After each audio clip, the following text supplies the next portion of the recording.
Car రెంట్‌కి తీసుకుని సరదాగా బయటికి వెళ్ళాలనుకుంటున్నారా? అయితే వెంటనే ఈ నెంబర్‌కి కాల్ చేయండి. నమస్తే, వెల్కమ్ టు సుమన్ టీవీ. నేను మీ సంజయ్. ఈరోజు మనతో పాటు ఉన్నారు motivational speaker and language trainer Vijay బంగారు గారు. మ్యామ్తో మాట్లాడి కొన్ని విషయాలు తెలుసుకుందాం. నమస్తే అమ్మా. నమస్తే సంజయ్. అమ్మా, కొత్తగా పెళ్ళైన ఆడపిల్లల గురించి అత్తగారు ఎలా ప్రవర్తించాలంటారు? అంటే ఏ విధంగా అంటే, కొత్తగా పెళ్ళైన ప్రతి ఆడపిల్ల కూడా అత్తారింటికి వెళ్ళాక చాలా లోన్లీ ఫీల్ ఉంటుంది. సంథింగ్ అందరితో ఏది షేర్ చేసుకోలేదు, ఎవరితో ఏం మాట్లాడాలన్నా భయంగా కొంచెం అందరితో కలవడానికి కొంచెం ఇబ్బంది పడుతూ ఉంటుంది. ఇలాంటి సందర్భంలో అత్తగారు తనతో ఎలా ప్రవర్తించాలంటారు? తనకి ఎలా దగ్గర అవ్వాలంటారు? అసలు వాళ్ళిద్దరి మధ్య బాండింగ్ అనేది ఎలా ఏర్పరచుకోవాలంటారు అసలు కదా? మీరు మంచి టాపిక్, ప్రతిసారి మంచి టాపిక్ తో వస్తున్నారు. ఇది మీ ఇంట్రెస్టింగ్ టాపిక్ లాగా ఉంది. అయ్యో, అందుకనే ఒకే దాంట్లో ఒకటే షాట్ లో చాలా ప్రశ్నలు అడిగారు.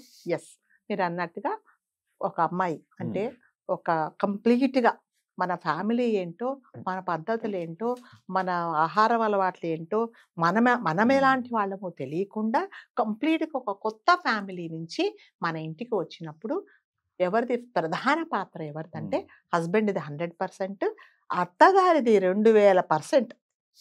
ఓకే, అత్తగారు అంత ఇంపార్టెంట్.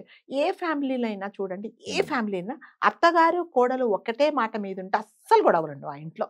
అస్సలు చాలా కూల్గా ఉంటుంది ఆ ఇల్లు కదా. అస్సలు గొడవలేదు. మీరు ఏమన్నా అనుకోండి, నా కోడలు నేను ఒకటే అన్నారనుకోండి, అసలు గొడవే లేదు. గొడవలంతా వచ్చేది మామయ్య గారి పాప, ఆయన ఎక్కడో మంచినీళ్ళు తాగేసి పేపర్ చదువుకొని పడుకుంటాడు. వచ్చిన చావంతా అత్తగారు కోడలు వీళ్ళిద్దరే. ఓకే, సో వీళ్ళిద్దరు పాలు నీళ్ళలాగా కలిసిపోవడము అనేది చాలా గ్రేట్. నిజంగా అలా కలిసిపోయిన ఫ్యామిలీస్ చాలా ఉన్నారు. ఉప్పు నిప్పులాగా ఉండే ఫ్యామిలీసే బయటకు వస్తున్నాయి కదా. నువ్వు ఒకటంటే నేను ఒకటంటే. మనం పాస్ట్ లో చూసుకున్నా సరే అమ్మా, ఎప్పుడు అత్తగారికి కోడలికి గొడవలు అనేవి ఎక్కువ జరుగుతుంటాయి. సినిమాల్లో రియల్ లైఫ్ లో టేక్ ఇట్ గ్రాంటెడ్ అనమాట. అత్తగారు కోడలంటే వీళ్ళిద్దరికి పడద్దు అనేది. కానీ ఈ కాలంలో అలా లేరండి చాలా మటుకు ఫ్యామిలీస్. ఈవెన్ నాకు ఒకటే ఒక అమ్మాయి, వాళ్ళ అత్తగారు అంటే నేను తల్లినైనా నాకంటే ఎక్కువ చూసుకుంటారు. మా అమ్మాయి కూడా వాళ్ళతో అలాగే ఉంటుంది అనమాట. కొన్ని ఫ్యామిలీస్ ఉన్నాయి, నేను గ్రేట్ గా చెప్తాను. కొన్ని ఫ్యామిలీస్ నిజంగా చాలా బాగున్నాయి, చాలా అంటే అండర్స్టాండింగ్ అనమాట. అంటే ఒకటే ఏంటంటే, కోడల్ని ఒక కూతురులాగా చూసుకోవాలి. అట్లాగే వచ్చిన కోడలు కూడా తన తల్లిలాగా చూసుకోవాలి. అప్పుడు అస్సలు గొడవలు ఉండవు.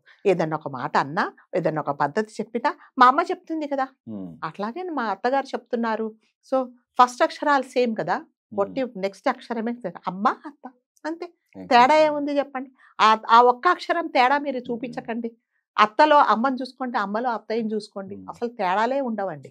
కాకపోతే ఏంటంటే అర్థం చేసుకోవటం లేదన్నమాట. అర్థం చేసుకోకపోగా ఇట్లాంటివన్నీ జరుగుతూ ఉన్నాయన్నమాట. సో ప్రతి ఒక్క అత్తగారు కోడల్ని తన కూతురులాగా చూడండి. చూసి ఒకవేళ చిన్న పొరపాట్లు ఏవైనా చేసినా కూడా కూర్చోబెట్టి మాట్లాడండి. చాలా మటుకు ఏం చేస్తారంటే ఈ అత్తగారు వాళ్ళు తన ఆధిపత్యం చూపించుకోవడానికి తనదే పెత్తనం జరుగుతుంది, తనదే పై చేయి ఉండాలని ఒకవేళ ఏదైనా పొరపాటు చేసిన నలుగురిలో తనను మాట్లాడతారు. అది చాలా తప్పు. నిజంగానే అమ్మాయి ఏదో భోజనానికి పిలిచారండి ఒక నలుగురిని, ఏదో పాపం వంట చేస్తూ ఒక ఉప్పో పప్పో లేకపోతే ఒక కారమో పంచదారో తక్కువ ఎక్కువ లేయినాయి, తిను పర్లేదు. తర్వాత వాళ్ళందరూ వెళ్ళిపోయి, అమ్మ ఇదిగో ఇందులో ఇంత వేయాలి, ఇంత కాదు అని నువ్వు చెప్పు, సరిదిద్దుకుంటుంది. సరే అత్తయ్య గారు, అవునా నాకు తెలియదు అంటుంది. అందరి ముందు నీకు ఇదేనా, మీ అమ్మ నాన్న ఇదేనా నేర్పించారు, నీకు వంట కదా అంటే అయిపోయింది. అక్కడే మళ్ళీ మంట.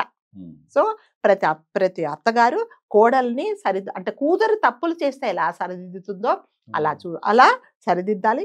అట్లాగే కోడలు కూడా ఒకవేళ అత్తగారు ఏమైనా చెప్తే, నిజంగా మా ఇంట్లోనే ఏదైనా తప్పు చేస్తే మా అమ్మ నాకు చెప్తుంది కదా, నేను కరెక్ట్ చేసుకుంటాను కదా అనే మనస్తత్వం ఉంటే అస్సలు గొడవలే రావండి. ఈ అత్తగారులు ఏంటంటే ఇంకొకటి, అంటే కొడుకుకి ఎందుకు పెళ్లి చేస్తారండి? చక్కగా వాళ్ళిద్దరూ కలిసిమెలిసి చిలక గోరింకల్లాగా ఉండాలి, చక్కగా సంసారం చేసుకోవాలి.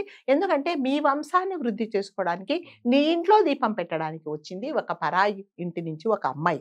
సో అలాంటప్పుడు ఈ అమ్మాయిని ఎలా చూసుకోవాలి? చాలా ప్రాణంగా చూసుకోవాలి కదా. అలాంటి అమ్మాయికి మీరు సపోర్ట్ 100% సపోర్ట్ చేయాలి. తెలిసి చేసిన తప్పులను నిజంగా మంచి మనసుతో, పెద్ద మనసుతో మీరు తప్పకుండా మీరు క్షమించాలి. ఇంకొకటి ఏంటంటే అంటే కొడుకుకి ఎందుకు పెళ్లి చేస్తారు? మీరు ఇదివరకు చెప్పిన సంసారం చక్కగా ఉండడానికి. సో వాళ్ళిద్దరు మాట్లాడుకుంటే మీరు ఓర్వలేనితనము, వాళ్ళిద్దరు ఎక్కడికైనా బయటకు వెళ్తే నేను వస్తానడము, లేకపోతే సడన్ గా నాకు ఒంట్లో బాగలేదనడము, ఇవన్నీ చాలా మటుకు కొంతమంది అంటే చూడలేక, వాళ్ళిద్దరు బాగుంటే చూడలేక. నిజంగా అలాంటి ఉద్దేశం అసలు పెళ్లి చేయడం ఎందుకు? చక్కగా మీరే ఉండొచ్చు, మీ వాడిని మీ ఇంట్లో పెట్టుకోవచ్చు కదా.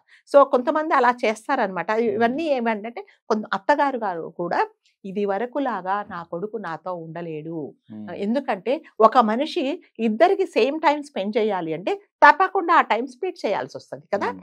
ఇది వరకు ఏంటి, రాగానే అమ్మ దగ్గర కూర్చొని ఏదో కబుర్లు చెప్పేసి ఆ వండింది ఏదో తినేసి ఫ్రెండ్స్తో తిరిగి వచ్చేవాడు. కానీ ఇక్కడ కాదు, ఇక్కడ ఇప్పుడు ఏంటంటే పెళ్ళైన తర్వాత నిజంగా ఇంకొక ప్రాణి ఉంది నీకోసమే వెయిట్ చేస్తూ ఉంటుంది. పొద్దున వెళ్ళాడు మా ఆయన, సాయంకాలం వస్తాడని ఎదురు చూస్తూ ఉంటుంది. వేళగా రాగానే అమ్మ దగ్గర కూర్చొని టీవీ చూస్తుంటే నిజంగా ఆ కోడలికి మండుతుందా మండదా కదా. అప్పుడు ఏం చేయాలి, బాబు పో లోపలికి వెళ్ళి ఫ్రెష్ అయిపోయి కొంతసేపు ఇద్దరు కలిసి మాట్లాడుకోండి, బయటికి వెళ్ళి రండి అని చెప్తే నిజంగా అసలు గొడవలే ఉండవు, గొడవే లేదు. అట్లాగే కోడలు కూడా పోనీలే పొద్దునుంచి లేడు కదా వాళ్ళ అబ్బాయి, ఏదో కాసేపు కూర్చొని మాట్లాడుకుంటున్నారు అని అనుకుంటే పర్వాలేదు. కానీ అలా అనుకోవట్లేదు. రాగానే నీకు మీ అమ్మాయి కనిపించిందా, నేను కనబడట్లేదా, పొద్దు నుంచి నేను అసలు ఇంటికి చాకరీ చేయడానికి వచ్చానా, నేను పని మనిషినా, పొద్దు నుంచి వండుతూనే ఉన్నాను, నీకోసం ఎదురు చూస్తే నువ్వు రాగానే వెళ్ళి మీ అమ్మాయి పక్కన కూర్చున్నావు, మళ్ళీ అగ్గిపుల్ల గీయడమే. సో ఇదేంటంటే ప్రతి ఒక్క ఇంట్లో ఇట్లాంటివి జరుగుతూనే ఉంటాయి. ఎప్పుడు ఎలా ఉండాలంటే ఇద్దరు సర్దుకుపోవాలన్నమాట. ఆమెను ఈమె అర్థం చేసుకోవాలి, ఆమె కూడా అర్థం చేసుకోవాలి. అంతేగాని ప్రతిదానికి చీటికి మాటికి ప్రతిసారి. ఇంకొకటి, కొంతమందికి ఒక పాడు అలవాటు ఉంటుంది, ఎంతసేపు వచ్చి పుట్టింటి వాళ్ళు అనడం, మీ అమ్మ ఇది నేర్పించిందా, మీ పద్ధతులు ఇదేనా, మీకు ఇంతవరకు తెలియదా, మీ అమ్మ అసలు వంట నేర్పించలేదా. అమ్మ నేర్పించలేదా అనుకో, పోనీ నువ్వు నేర్పించి ఇప్పుడు నీ కూతురికైతే నేర్పించలేదా, అంతే కదా, నేర్పించ. ఒకప్పటికి నువ్వు కూడా ఒక ఇంటికి కోడలువే కదా, నువ్వు కూడా ఎక్కడో ఇంటి నుంచి ఇంటికి కోడలు కావచ్చు, ఇప్పుడు నీకు అత్త పొజిషన్ వచ్చింది, అంతేనా. అది అనుకోవట్లేదు. అంతసేపు నేను అత్తగారి పైనుంచి భూమి మీద పడడమే నేను అత్తగారి లాగా పుట్టాను అని అనుకుంటే చాలా కష్టం అవుతుంది. సో ఇంకా కొంతమంది శాడిస్ట్ అత్తగారులు ఉంటారు. ఎలా ఉంటారంటే, వాళ్ళ అత్తగారు ఈమెను ఎంత కష్టపెట్టిందో, ఈమెను ఎన్ని తిప్పలు పెట్టిందో, అదే ఇక్కడ ఇంప్లిమెంట్ చేయడానికి ట్రై చేస్తారు. సరే, ఆవిడకి నీకు పడక చేసింది, నువ్వు మళ్ళీ అది ఎందుకు ఇంప్లిమెంట్ చేస్తావు ఇక్కడ, కాదు కదా. అలా కాదు. అంటే కొంతమంది మైండ్ సెట్ అట్లాగే ఉంటుందండి. ఎంతసేపు వచ్చేసి సాధించడం అనేది లేకుండా ఇద్దరు కలిసిమెలిసి నిజంగానే కలిసిమెలిసి ఉంటే నిజంగా ఇల్లు చాలా బాగుంటుందండి. అసలు కొంతమంది ఇళ్లలో చాలా చక్కగా ఉంటారండి, అందరు కలిసిమెలిసి ఉంటారు, ఎటువంటి పొరపచ్చులు ఉంటావు, ఏదైనా చిన్న ప్రాబ్లం ఉంటే కూడా వాళ్ళు మాట్లాడుకుంటారు, బయటికి వాళ్ళ సంగతులు బయటికి రానియరు అనమాట. కొంతమంది మాత్రం చిన్న విషయాన్ని పెద్దగా చేసి ఆడు పాపం పొద్దునంతా పనిచేసి ఇంటికి రాగానే మనశ్శాంతి లేక మొత్తం డైలాగ్ పేపర్స్ ఎవరి పేపర్స్ వాళ్ళు రెడీగా పెట్టుకుంటారు, వీడు రాగానే ఇప్పుడు చదివేస్తారు. ఏంట్రా నీ పెళ్ళం ఇలా చేసిందంటే ఆవిడ, ఏంటి మీ అమ్మాయి ఇలా చేసింది, చలో వేరు కాపురం పెడదామని ఆవిడ, చలో నా దగ్గర ఉండద్దని వీళ్ళు. సో ఎన్నిటికీ ఏంటంటే ఓర్వలేనితనము, సర్దుకుపోవటం తెలియకపోవడము ఇవన్నీ. సో బయటి నుంచి వచ్చిన ఒక అమ్మాయి మన ఇంటికి వచ్చినప్పుడు నా కూతురిలాగా చూసుకోవాలి, తప్పులు ఒప్పులు ఉంటే నేను సరిదిద్దాలి అని అత్తగారు అనుకున్న, కోడలు కూడా అదే విషయంలో మా అమ్మాయి నన్ను సరిదిద్దుతుంది కదా, మా అమ్మాయి ఏదన్నా తప్పు చేస్తా నాకు చెప్తుంది కదా, నేను కూడా అలా తెలుసుకుంటాను, అత్తయ్య గారు నాకు తెలియదండి, మీరు ఈ సంగతి చెప్పండి నేను నేర్చుకుంటాను అంటే అత్తగారు నిజంగా ఏం ముట్టదండి. అవునమ్మా నేను నేర్పిస్తానంటది. అట్లాగే అత్తగారు కూడా కోడలతో అలాగే ఉండాలి, కోడలు ఎలా ఉండాలి అలాగే ఉండాలి, లేకపోతే మాత్రం ఇలాంటివి తప్పవండి, ప్రపంచ యుద్ధాలే జరిగిపోతాయి. అత్తగారి దగ్గర కొంచెం లోయల్టీ చూపించడానికి కోడలు ఒప్పుకోరు, కోడల దగ్గర కొంచెం ప్రేమ చూపించుకోవడానికి అత్తగారు లేదండి. ఇప్పుడు కొంచెం కాలం మారిందండి, అప్పటిలాగా లేరు, కొంతవరకు బాగానే ఉన్నారు, ఇంకా మారాలి. అత్తగారు అర్థం చేసుకుంటున్నారు, కోడలు కూడా అర్థం చేసుకుంటున్నారు, మా అత్తమ్మ అంటున్నారు, మా కోడళ్ళు కూడా మా కోడలైనా మా ఇంటికి మా కూతురు పెళ్ళై వెళ్ళిపోయినా ఇంకో కూతురు వచ్చిందని చెప్పుకుంటే అత్తగారులు కూడా చాలా మంది ఉన్నారండి. ఎక్కడైతే లేవో అలాంటి ఫ్యామిలీస్ గురించే మనం మాట్లాడుకుంటున్నాము. సో అలాంటి వాళ్ళని చూసి వీళ్ళు కూడా మారితే ఇంకా చాలా బాగుంటుంది. తప్పకుండా మారుతారమ్మా, ఖచ్చితంగా. నిజంగా వీళ్ళు ఇలాంటి పద్ధతులన్నీ పాటించి కోడలను కూడా కూతుర్లో చూడగలిగితే ఇల్లు నిజంగా బంగారం ఏం ఉంటుంది. వేరు కాపురాలు ఎందుకు వస్తాయి, కొడుకు తల్లికి దూరంగా ఎందుకు ఉంటాడు, ఇలాంటి గొడవలు ఎందుకు జరుగుతుంటాయి. చిన్న అండర్స్టాండింగ్ మీరు అన్నట్టుగా అత్తగారు చూపించే ప్రేమ కోడలికి మాత్రం తప్పకుండా మీ ఆవిడకి ఇవన్నీ చెప్పండి, మీ అమ్మగారికి మీ ఆవిడకి తప్పకుండా. నేను చెప్పడం కదండి, ఈ వీడియో వాళ్ళకి షేర్ చేస్తాను. Best free. థ్యాంక్ యూ అమ్మ, థ్యాంక్ యూ వెరీ మచ్.